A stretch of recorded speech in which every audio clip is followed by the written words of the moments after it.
with him from one house to another. He was slender, wiry, and at least 3 inches shorter than Pitt. He had thick, dark hair touched with grey at the temples, and eyes so dark they seemed black. He did not apologise for getting Pitt out of bed, as Cornwallis, Pitt's superior in the police, would have done. "There's been a murder at Eden Lodge," he said quietly. His voice was low and very precise, his diction perfect. "This would be of no concern to us, except that the dead man is a junior diplomat.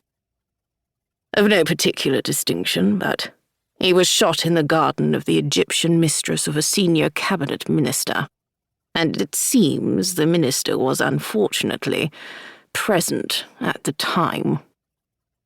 He stared levelly at Pitt. Pitt took a deep breath. "Who shot him?" he asked. Narroway's eyes did not blink. "That is what I wish you to find out. But so far, it unfortunately looks as if Mr. Ryerson is involved, since the police do not seem to have found anyone else on the premises, apart from the usual domestic servants who were in bed. And rather worse than that, the police arrived to find the woman actually attempting to dispose of the body." "Very embarrassing," Pitt agreed dryly. "But I don't see what we can do about it. If the Egyptian woman shot him, diplomatic immunity doesn't stretch to cover murder, does it? Either way, we cannot affect it."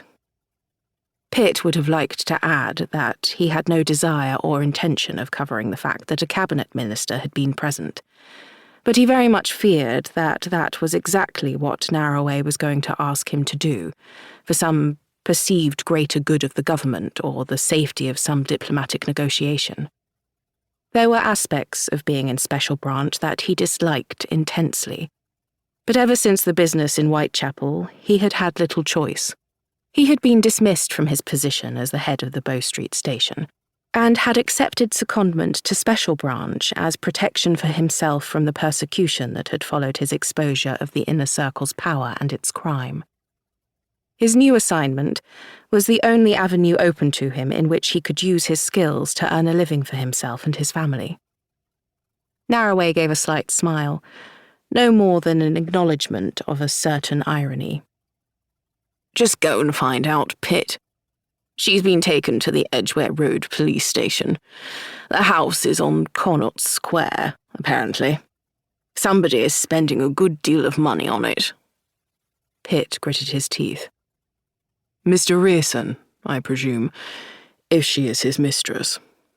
I suppose you are not saying that loosely." Narroway sighed. "Go and find out, Pitt. We need the truth before we can do anything about it.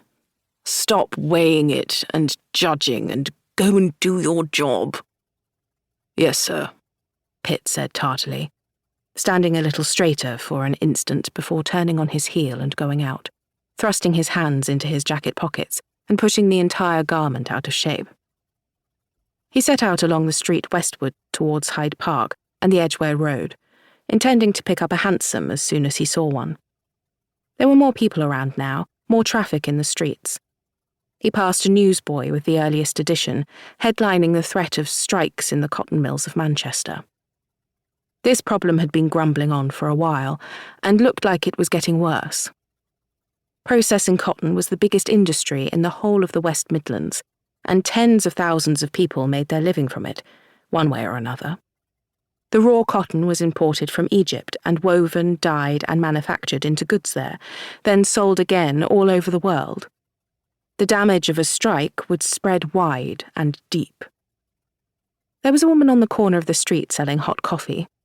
The sky was calm and still, shredded with ragged clouds, but he was chilled enough to find the prospect of a hot drink welcome. There could well be no time for breakfast. He stopped. "Morning, sir," she said cheerfully, grinning to show 2 missing teeth. "Lovely day, sir, but a nip in the air, eh? How about an hot cup to start the morning?"